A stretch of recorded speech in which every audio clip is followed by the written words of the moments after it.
Mic check's good. Yeah, mic check's good. We're live on Sitting in a non-squeaky chair today. we're live on Facebook. You got a non-squeaky chair. Yeah. You WD-40'd it again? No, I actually changed the chair out because it was too squeaky. It's an uncomfortable ass chair right now, sitting Oh, you got no lean back. very proper in it. And we're live everywhere. Yeah, we're live. Let people pile in.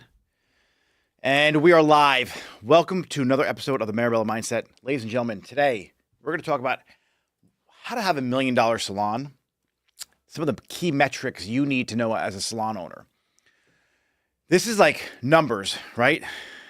This is all about numbers. And for us as artists, numbers scare us. We don't want to pay attention to them. We don't measure them.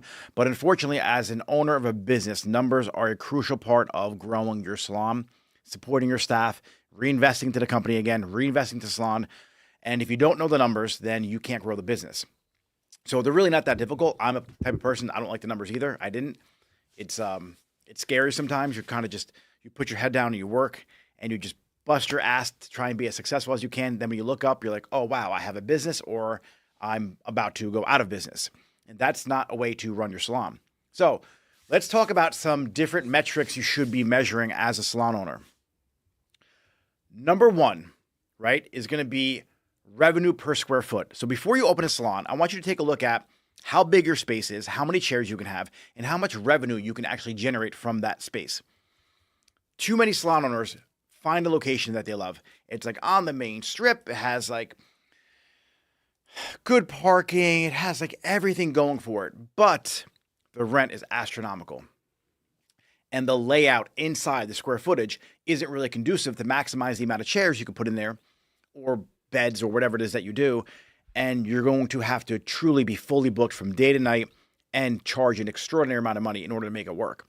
And if you aren't a luxury artist and you never had that kind of salon before to charge a premium price, you're going to be struggling with your mindset and also delivering on the value and the service because you're not used to charging those prices that you need to charge in order to make that space work. So revenue per square foot is super important. I want you guys to think about the absolute max amount of money you can generate from that space. And then I want you to cut that in half. That's what you should be working with. Because God forbid something happens, you lose your staff. I personally, in order to run a salon or open a salon or a new location, I personally need to be able to pay the rent by myself if I was the only person working there. And that's how I look at spaces in my salon. So when I took my new location on Florida, I made sure that Jenny could handle the rent there by herself. When I took my location, Jenny's my partner, by the way, in Florida. My space here in Fairfield, I made sure I can cover the rent by myself. My space, when I first opened up my first location in Parsippany, I can cover the rent by myself. My other location in Parsippany, every single location, I could have covered the rent by myself. Now, when you develop a team, it makes it a lot easier. So I want you guys to focus on these 4 revenue metrics right now. Total revenue, the total income generated from all services and products sold in the salon. So how much retail are you doing? How many services are you selling? Then I want you to really look at revenue per service. Average revenue generated per service performed, helping to identify which services are most profitable. So if you guys want to open a blowout bar and you need to do $20,000 a month in revenue and sales in order to stay afloat, the blowout bar maybe isn't a good idea. Maybe be like an extension specialist place because you're going to have a higher ticket. I want you guys to really think through here what services you're doing in that space that's going to help you pay the bills and make a profit. Now, revenue per square foot, we just talked about it a little bit, measures how much revenue the salon generates per square foot of space, indicating the efficiency of space utilization. So before you go into a lease agreement, I really want you guys to map out like the square footage and how many chairs you can put in there according to if you're a licensed salon by the state board in your state, or rooms or beds or nail tables, whatever the hell it is that you do. And then are you able to actually generate a profit? Like if you're paying $10,000 a month for this premier prime location, but you can only have 3 stations in there, that may not be a good spot for you. And then retail sales percentage. So the percentage of total revenue that comes from retail product sales. This indicates your effectiveness of selling. So I want you guys to understand retail is a big portion of our business. Years ago, retail is what paid your rent. Now no one does retail anymore. The fact that you're not all in on retail is a little scary, especially if you're a salon owner. You should be able to sell 20% of your service sales in retail. And that was the standard. Now it's like 3% is what the average salon does. So really start focusing on educating your clients and diagnosing the problems that they have, and then offering the suggested retail to solve that problem. Now let's talk client metrics for a second here. Client metrics. Okay, this is going to be your retention rate, how often they come to the salon, how many visits per year, right? The average ticket. So let's break them down. Client retention rate, number one. The percentage of clients who return to the salon after their first visit reflecting customer satisfaction and loyalty. You have to increase that. Have a loyalty program. Make sure you have an amazing consultation. Make sure you have a great pre-booking system. Make sure you have some kind of a booking system, a process in place. So if you aren't able to retain clients, there's typically two reasons why. It's your personality or your product. You might just be really bad at cutting hair, or you might just have a really bad attitude. So focus on those two things. Be an awesome person and deliver an awesome service, and you're going to increase your client retention. Now, new client acquisition rate. The number of new clients acquired over a specific period, indicating the effectiveness of a marketing plan or a marketing effort. What are you doing to market your salon? Are you just posting and praying? Are you just throwing up an Instagram post or a Facebook post and hoping that the whole world sees it and comes into you? That's not how you do it. You need to be strategic. You need to have messaging. You need to speak to your ideal client. So one of my clients in my program, the Level Up Academy, she's in San Francisco. Amazing stylist. She's super talented. Her clients don't really live on Instagram or TikTok. She is a little more professional clientele, and where they live on the internet for their social media is going to be LinkedIn. So we developed a plan for her to create content for people on LinkedIn. Now, these are professionals who are constantly on Zoom calls, who are constantly in front of the camera, who need to get their hair done in like 5 minutes or less to look Zoom ready. So we started creating a content plan for her dedicated to LinkedIn to position herself as the leading stylist in her area for working professional women. And so that's what we did, and that has worked out amazing for a lot of my clients who have that type of client that they're trying to attract into their salon, who doesn't really scroll on Instagram or TikTok. They're more professional. So don't forget about LinkedIn. Now, the average ticket size. The average amount spent by each client per visit, including both services and retail. So your average ticket is a very, very important metric that you need to record, because for two reasons. A, just by increasing the average ticket, let's say you go from 150 to 170. If that person comes to your salon 3 times a year and you get that person to come an extra time, that's an extra 170 times every single customer you have. So that average ticket is a very crucial number I need you to record. Now, if you lose somebody, if you lose a stylist and they were doing like 300 clients a month for you, now you're going to have to make up the money somehow. And so if you could increase your average ticket, that's one way. If you could get new clients coming in your salon, that's one way. So when you raise your prices, you raise your average ticket, I want that to be one of the last things that you do. The first thing I want you to do is make sure you increase your retention rate. The next thing is I want you to increase the frequency you see clients. Then you increase your average ticket. That's super important. So before you start bringing on, really a lot of new clients, I want to make sure your retention rate's in check, because good marketing makes a bad product fail faster. Then once your retention rate's in check, you turn the volume up on how many new clients you're bringing into your salon. Then what you do is you increase your average ticket value, and then you increase the frequency your clients come. So those two last ones you could interchange, but those are your client metrics. Now we're going to have service metrics. Guys, drop a comment if you're watching this right now. If you're on YouTube, click subscribe to this channel. If you're on Instagram, you want to watch this live, you don't have time to pay attention, go to the YouTube. James, you could drop the link somewhere. It's in there multiple I'll put the link in my story times. today so you guys can watch that. But drop a comment if you have questions. We'll go Q&A after this. All right. We got a question in the chat. But I'm going to finish right now. Finishing. So service metrics, guys. Service utilization rate, the percentage of available appointment slots that are filled, indicating how well a salon is managing its bookings. This is something that I really don't pay that much attention to, and I should. I'm a marketer. Like, I want to just turn the volume up and increase the amount of people coming in my salon. Like, when it comes to how much percentage of the book is being used, that's a metric that I really should start dialing in on, but I don't. And a lot of the number nerds out there, like, there's a lot of people who really want to take a look at the percentage booked. In our industry today, the way stylists book appointments now, they just block off like 3 or 4 hours. They're doing one client in like half a day. They're doing extensions. They're doing bigger projects. Now, that whole like service utilization rate was really important back in the day, or for your salons that are doing like blowout bars, or you're doing a lot of single processes. You want to make sure you max in every single appointment slot, or max out every appointment slot, I should say. That's an important number for those type of stylists. Now, service mix. A breakdown of different services provided showing which services are most popular and contribute most to revenue.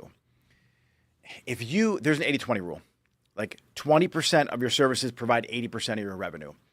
And if you are a person who really wants to make money in this industry, and you're an owner too, you're still behind the chair, why are you wasting your time doing blowouts? Why are you wasting your time doing single processes? If you're doing extensions, if you're doing high ticket services, pass off the low ticket services to somebody else in the salon, because they're usually a little easier to do, and the ability to mess them up, especially if you have a formula, is going to be a little harder. So you want to make sure that you give those things that are hard to mess up to somebody else, and you focus on the extension installs and the highlights and the harder services, the more challenging services, the things that really separate you from the elite of the elite or put you above everybody else.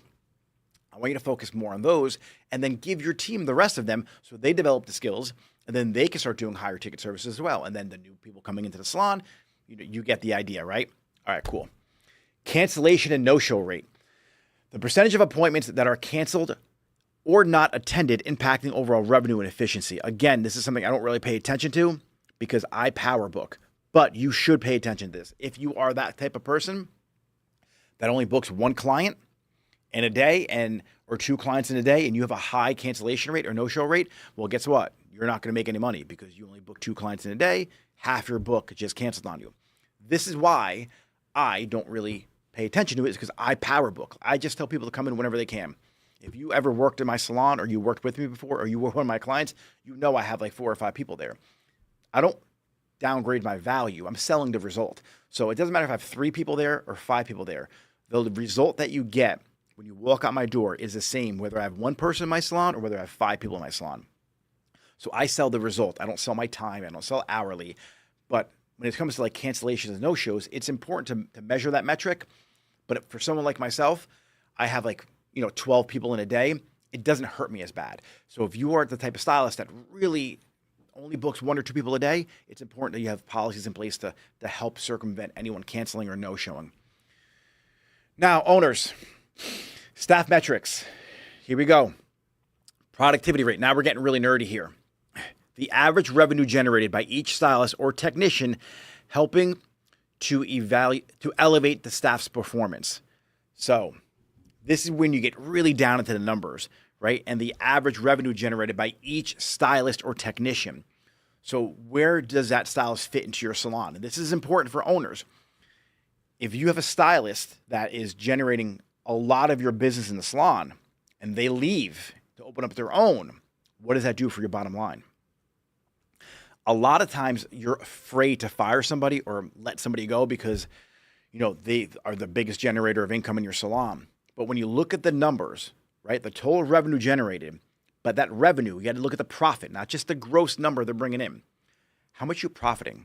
Like, you're usually giving them a higher commission, but are you charging them for color? Do you have parts and labor set up? Sometimes this high producing stylist, you're actually not yielding that much from them because you're giving them a higher commission. They're using a lot of product. They're using like 3 assistants. They're taking all the front desk's time. So when you lose that person, are you really losing all that revenue? No, you're not, because you're not really profiting that much. So I know we said revenue here, but I want you to take a look at the profit generated. That's really important. I want to see how much money I'm actually generating or how much the salon's keeping from each one of my stylists. That is what I want you to measure. Not just total revenue, but take a look at the profit generated. Now, the booking rate. The percentage of time the stylists or technicians are booked with appointments indicating their efficiency and demand. So when you have a stylist and they're oversubscribed. If you guys want to read a good book, it's called Oversubscribed. Get that. It'll help you become oversubscribed and have people booking for you and have long wait lists for you and for your team. If you have a stylist and they're, oversubscribed and everyone wants them to do services on them, it might be time to raise their prices because, supply and demand is obviously just a basic part of business. If it goes the other way and somebody's not getting booked in your salon, what's the problem? It's either a people problem or a process problem. So do you not have a process in place to get that person booked? Is there no overflow of clientele from the salon to get that person booked? Or are you feeding them clients, but now no one's coming back to them? That's what that metric will tell you. So let's go to commission to salary ratio. The portion of total wages that are commission-based versus salary-based, which affects the cost management and employee motivation. So everybody is talking about the whole 1099 structure in our industry and saying you can't have 1099 independent contractors in your salon, and you are without a doubt wrong. You need to make sure you're structured the right way to make sure you abide by the Department of Labor and the IRS and everything else, everyone else who wants to put their nose in your business. But so you can do that. The problem is when you are having too much of a salary or a payroll staff, like you got 3 managers, you got 12 assistants, and you're also paying a high commission to people. That's when there's an issue. I believe in the more independent stylist route. That's the route that I go. I'd rather give my team higher commissions and have less support staff. That's less of a burden on me as an owner. They understand that, hey, because you're independent, you're going to be doing a little more booking yourself with the app that we provide for you. You're going to be maybe taking out some clients, maybe throwing a load of laundry into the washing machine every now and then, washing out your bowls every now and then. We do have assistants, but we work as a team. So I'd much rather the assistant blowing out their client and doing something useful for the salon and for her career than just making slaves behind the salon that just wash bowls in the back and you don't really see them on the floor. So I'd rather give a higher commission. And what I do by creating an independent atmosphere is if you were to go to a suite, you would have to wash your own bowls anyway. You would have to really do your own laundry anyway, most of the time in suites. So everyone has a stake in the success of the salon and how we operate as a team. That's how I like to do it. So this is really important for owners. You get overwhelmed and you're trying to buy back your time by hiring other people when they only wear one hat. You're the one person that should be interchanging hats on a day-to-day basis. You always hear me say that, like, don't wear multiple hats in one day. But your front desk person can also be an assistant, and they can also help you with social media. So if you're paying them hourly, they can wear multiple hats. That's completely fine. You, on the other hand, as an owner, when you come into the salon for your leadership day, you should not be taking clients. So when I say interchange your hats, let the team members do that because you're paying them. All your hourly team members, as long as you're not overworking them, should be wearing, in the beginning especially, multiple hats. Now, once you have a well-oiled machine and you're functioning at a high level and you guys are doing like 100, 150,000 a month in revenue, now there's money in the pool to hire a designated marketing team or a designated front desk person. So make sure you understand that in the beginning, you're going to have your hourly employees wear multiple hats. All right, cost metrics. So guys, drop a comment in the comments if this is like helping you guys out, understanding some of the things you have to pay attention to. All right, cost of goods sold, COGS or COOGS, whatever you want to call it. The total cost of products and supplies used to provide services impacting profit margins. Guys, cost of goods sold is probably going to be the reason why most salons fail. This is why I went to parts and labor. And this is why I negotiate deals with my retail products. And this is why I don't sell products or acquire products that I won't get 20% off on, at the very least. You have to learn how to buy on sales. You have to learn how to negotiate deals. And you have to learn how to offset your operating cost by doing things like parts and labor. Make sure you're measuring your color. So this is a really crucial number that will break your business and you won't be able to ever succeed, because if you don't get a control over your cost of goods sold, or the retail products, or the back bar, or the color products that you're just dumping down the sink, you're going to be out of business. Labor cost percentage. The percentage of total revenue spent on employee wages, including salaries, commission, and benefits. So that's very much similar to your... James, did we talk about that one already? No, but I was in chats I wasn't answering. On the chats? Nope. All right. So just control your employee wages. Just like I said before, multiple hats. Get more from one employee. And the best part about that is they learn the ins and outs of how to run a whole salon. So overhead costs, all fixed and variable costs such as rent, utilities, insurances that impact the salon's profitability. Guys, you have to negotiate. I can't stress that enough. Like, you have to negotiate with your insurance company, with your landlord, with your distributors. Try and get your costs down as much as possible. Some of your fixed costs, like your rent, it's a little more difficult. But if you got a dumpster you're paying for in the back, let them know. Shop it around. Like, if you could save $100 a month with your waste and your garbage, do that. It's $1,200 a year. That's $1,200 plus 20% off your products. Now you're starting to stack some profits here. Always look for ways that you can cut some costs, negotiate a deal. It's going to help you immensely at the end of the year, especially with profit. So we're going to break down profitability metrics. The percentage of revenue that exceeds the cost of goods sold, indicating overall profitability. That's gross profit margin. Just Google that, and I'm not going to dig into that. If you don't know that right now, then you have some homework to do. Your net profit margin, the percentage of revenue that remains after all expenses are paid, showing the salon's overall financial health. That's where it's great to have a good profit and loss statement. You have an accountant helping you out. Like, even gross profit and net profit, like, they should be broken down for you. If you don't like doing the numbers, there's formulas in Excel you can use. QuickBooks does it very easily for you. We use Blue Collar Back Office. Blue Collar Back Office, they're on Instagram. Check them out. They are phenomenal. They worked with construction companies, but now I'm introducing them to some more salons. They help you really get a visual on what's going on with your numbers, so you can really focus on growing those numbers. And then you take a look at it at the end of the quarter and you're like, oh shit, I did a good job or I did a bad job. And so they help you kind of strategize by giving you the accurate data that you need to make decisions. And the break-even point, the amount of revenue needed to cover all expenses, critical for understanding the minimum financial requirements to stay in business. Guys, in the beginning of the conversation today, we talked about opening that salon and understanding how much you need to make per square foot, or like how many chairs you could have. The break-even point, to understand like how many people you need to actually do in order to break even, is critical. And like I said, I want you to take that number, and then I want you to take out 20 or 30%, right? I'm sorry, add 20 or 30% to that. Because if you get hurt, if something happens, we are in the service industry. If there's a flood, if there's a storm, if there is something that happens catastrophic to your salon, who knows what it is, you have to make sure you know exactly what that number is, because that number is going to get put in savings somewhere.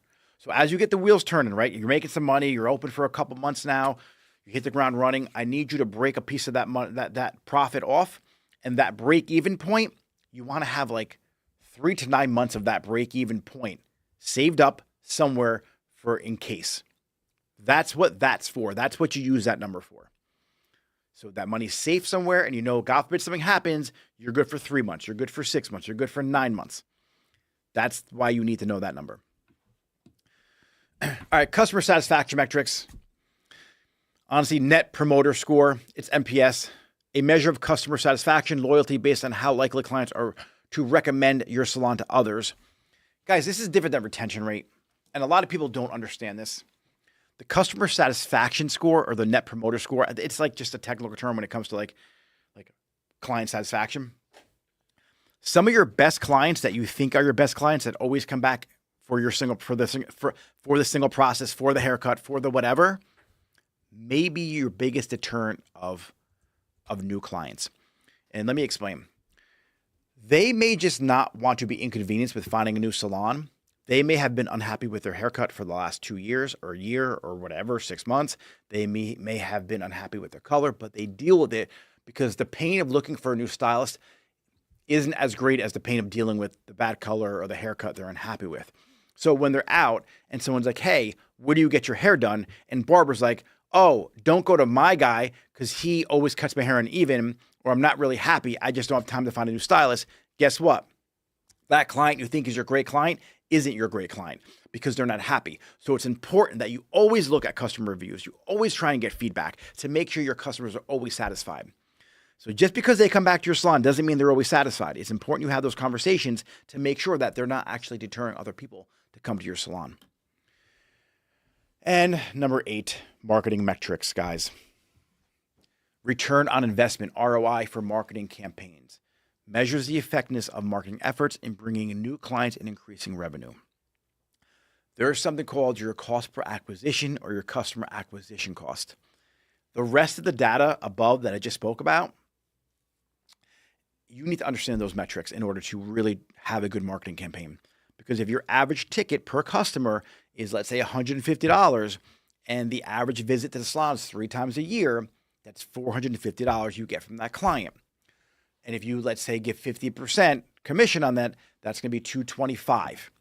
So out of that $225, that's your profit, to make numbers easy, let's say, not including taxes and other costs for products out of that particular client. If you're advertising and to attract new clients to the salon, you can't be any greater than, obviously, that $225 in order to pull a profit, or you're breaking even.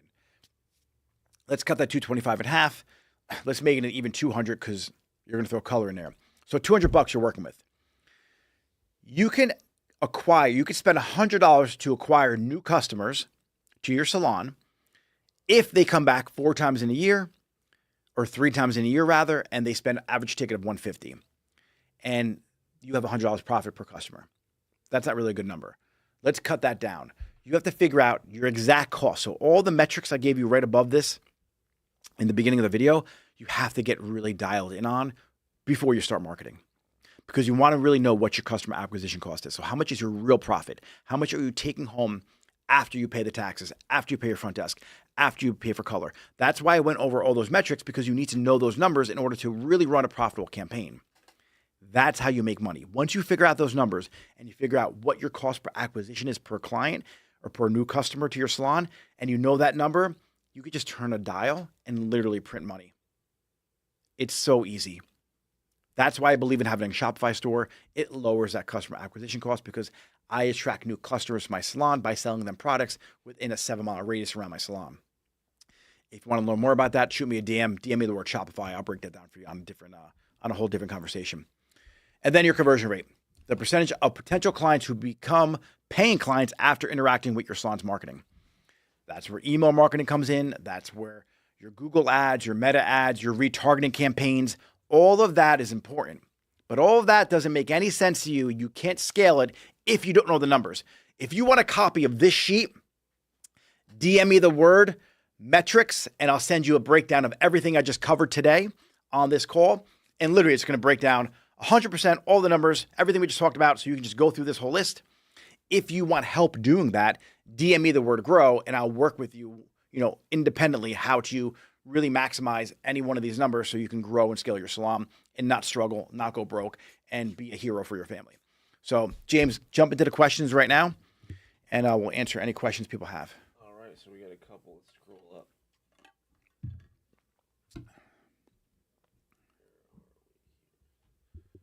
All right, so Marwa Methny, she puts, what do you think of a cosmetologist? If a cosmetologist can do many services, she should work by herself for the first months, or should she hire somebody else with her? By the way, she can do nails and hair and everything. Repeat that question for me, James.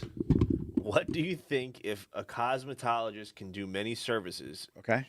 She should work by herself for first months, or should she hire somebody else with her? Keep in mind, she can do nails and hair. Can you ride 2 horses at once? Probably not. I want you to focus on one thing. Like, you're focusing on doing nails, doing hair. Like why are people going to come to you? Are you the best at nails? Are you the best at every one of those services? No. Pick the one you're the best at. The very, very, very, very, very best at, and focused on that.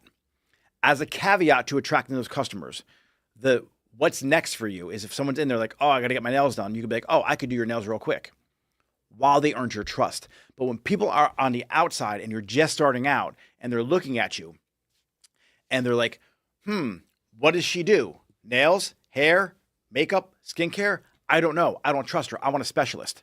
So make sure you focus a lot of your marketing towards the thing you're the best at. This way you get the trust of that client. And then as they're in your chair and they have your trust, you can then say, hey, I could do your nails too. hey, I can do your eyebrows too. But just focus on one thing for now. And if they trust you and they want to come to you for something else, then you sell them that. But I would just focus your attention on the one thing you're the best at, better than anybody else. Next question. I want to open a salon in my neighborhood in my garage. Should I do that or rent another space in a mall or something? All right.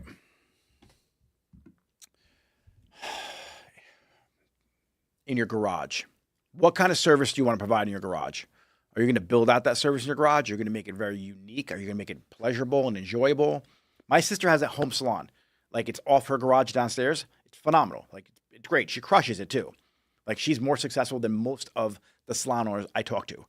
And it's still a house, so she never gets away from work because her clients might just pop by and be like, hey, I was drunk and cut my bangs. Can you fix them? So that's an issue with that. Also, what if there's an unhappy client? They know where you live. Like, what are you going to market? How are you going to really market that? What is your vision for yourself? Where do you want to grow this thing to? Is this just a stepping stone? So if it's just, like, map everything out for you. What is your 10X vision? Where do you want to grow this business to? And sometimes if you don't have a lot of funds, maybe starting off in your garage is going to be a good place to start. And then if that's where you want to end up, it has to do with your vision. So I can't answer that. Only you can answer that. But you really need to figure out how big you want to grow this thing to. And sometimes you might be more profitable in the beginning. The thing about a salon in your garage is, are you going to bring a team there? Like, what's your whole vision? Ask in the chat. If you're still in the chat right now, what's your vision for starting in the garage? Is it temporary? Is it a stepping stone, or is that where you want to end up? Because I know people with home salons, and they're really nice. Like, they do well. They just make their X amount of dollars per week, and that's what they're happy with. They got a couple kids at home, and that's completely doable. But if you want to grow a business and learn how to buy back your time and have a front desk and have an influx of clients coming in, your garage may not be the best opportunity for that. It may not be the best vehicle to get you there. Yeah, she's no response in the All right, chat. cool. That's all right. Maybe Another she'll question? respond at some point. If you're still in the chat, put in what your vision is, and we'll get to that as well. Jamie Mark Artistry, she said, love starting my day with your podcast. Oh, awesome. You're in California? Because that's morning time in California. I'm guessing. That's my guess. So, any more questions in this little thing here? So Marwa responded, she said, it would be temporary until I get my clientele. 100% then. If you can lower all your costs till you have your clientele, do it in the garage. Rock out. I think that's a great idea then. But make sure, what I would do, honestly, if I were you, is I would pretend that your salon is a rental establishment. I would build the habit of paying somebody rent. So what I would do is I would create another bank account, and here's what I would do, actually. I would create an LLC. I would do it as like a salon management company, let's say. We'll get into the intricacies of that in a second. Start an LLC in somewhere like Wyoming or Delaware. Why? I'll tell you later. Get a bank account. You pay yourself rent. Start with $500 a month, every single month. And do not miss it. Like, whoever you can trust, have them hold you accountable to that. You want to build the habits of paying rent. And then after you get busy, raise that to 1,000. Whatever space your dream says, right? Let's say your first spot you want to move into is $3,000 a month. Get to the point where you're able to pay $3,000 a month in rent with no hiccups, and then you move to that space. That money you saved up in that account, guess what that money is used for? Building that salon, getting the furniture in there, getting the chairs in there. So you want to build the habits of actually saving, budgeting your money, because what begins to happen to people who have home-based salons, because they have no rent, they don't establish the fundamentals they need to be good at managing their money. It's like the kid who stays at home until he's 35 or 40 years old, and he doesn't fucking know how to manage money because he's never built the habits of budgeting money because his parents never charged him rent. And unfortunately, that's a lot of people nowadays that I know. So I want you not to have those bad habits. Understand that when you do move out of that, you're going to have to pay rent, and it's not going to be a rude awakening. So that's what I would do if I were you. But good for you. I think it's a brilliant idea. Just make sure you do it the right way. So no one's like kicking down your door because they didn't like their color. Any more questions? Yeah, artistry by Mubin. Hi, I've been doing it for 24 years in my home salon, but I'm at the point where I'm working smarter, not harder. question is. She's probably just answering that person in the comments. The home salon idea, HC3 fades. Love the home salon idea. Does state board have to approve of your setup? Well, not if you have a PMA, but Yeah, so you're probably not going to be able to put a home salon with state board. I mean, almost any state probably won't allow that. To be honest with you, I would go the PMA route and make it completely private, and I wouldn't involve the state board in that. And if you want to learn more about that, just DM me. Yeah, I wouldn't want I don't want any agency that makes money off licensing, and I don't want them in my business, to be honest with you. So no, I would just do hair to my house, and I would make sure I would make it a PMA, 100%. I would make it a private membership. My clients become members. They come in my house, and whatever happens in your house is in the privacy of your own home. So that's what I would do. But that's not legal advice either. That's my personal, hey, Nick Mirabella advice, by the way. James, any more questions? I do not All right, cool. see any. Guys, if you want to get a copy of the metrics for salon owners, I'll just DM me the word metrics and I'll send it over to you. It's a Google Doc. It breaks down everything we talked about, why it's important, very quick bullet points, and you guys can use that as much as you want. It's yours to keep. So you guys have an amazing weekend. James, how many people were on the chat? Did we jump up and down a little bit today? Yeah, we're at 20 right now. We still got 20. Guys, any questions you have about metrics for your salon? We were just talking about that if you're new to the live. If you were here for the whole time, thanks very much. If you missed any portion of the live, then go to our YouTube channel, and the whole live is on there. I broke down everything from revenue metrics all the way down to your marketing metrics. Right now. And James, do you have any more questions in there? HG3 Fade said, "Thank you, bro. I appreciate you and the team. Honestly, this is an intermediate to advanced stuff for me. Very new to the industry." Yeah, HG3 Fades is in the chat every day. He's definitely Guys, if you think this is like great, I'm happy to do this for you, everyone on here. The Level Up Academy is fucking amazing. 1,000 times better. Like, if you want to take shit to the next level, like, this is my free stuff. Like, what we do one-on-one or what we do in the group will blow your mind.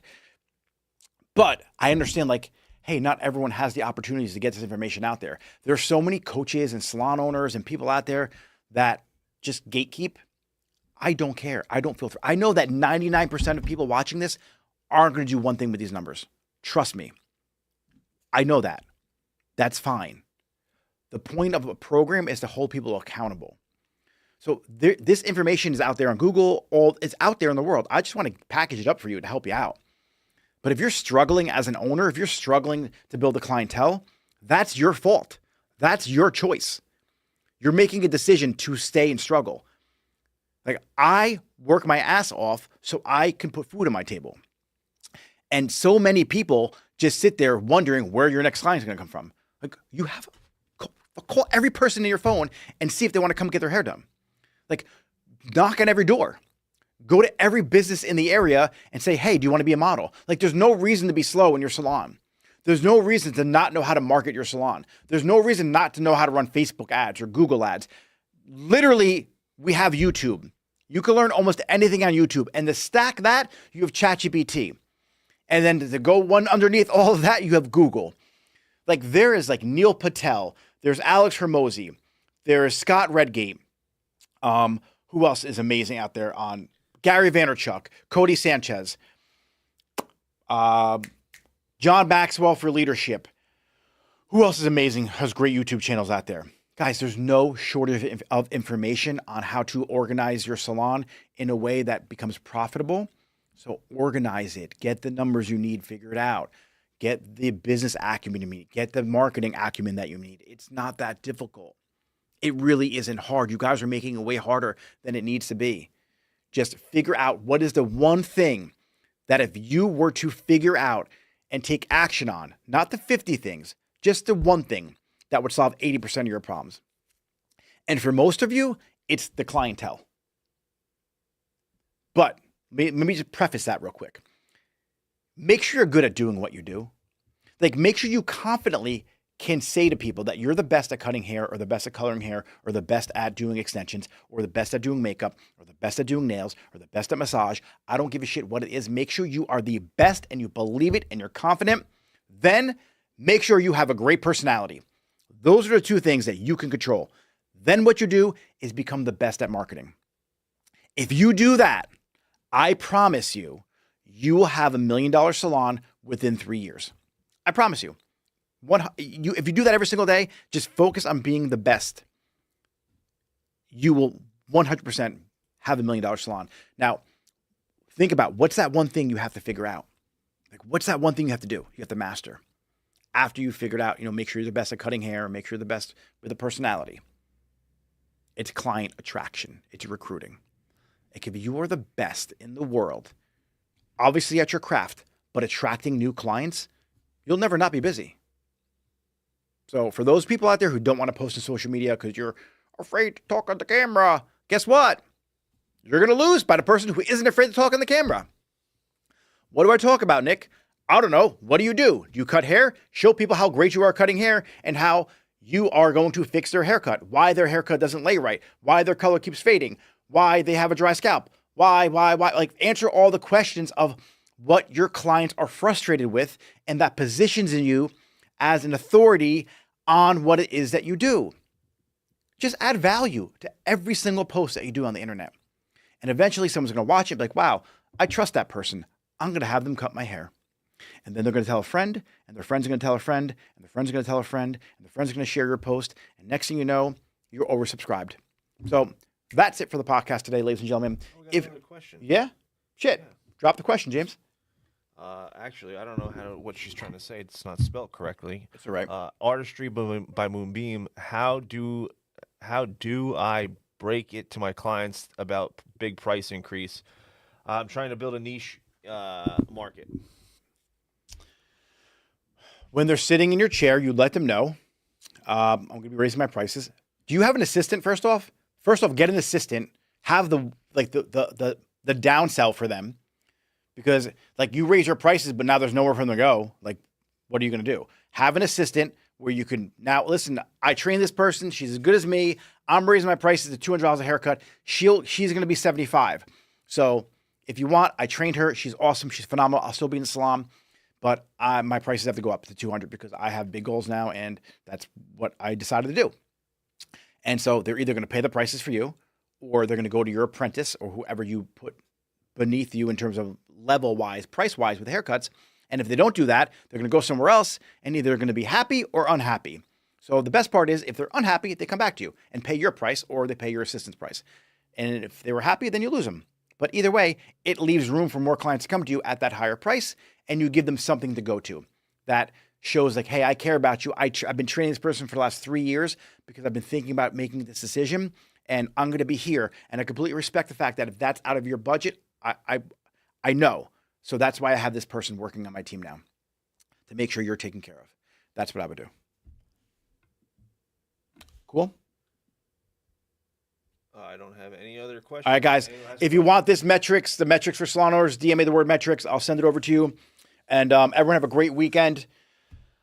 I'm doing a podcast tomorrow at 12. I'm not sure if we're going live with it or not, but if I am, you guys will get the notification that says mentioned you. That's really annoying. I'm sure you guys get that. I'm not really mentioning you personally. I'm just saying that so you click on this link and you watch this podcast. So make sure you click subscribe. Come and hang out.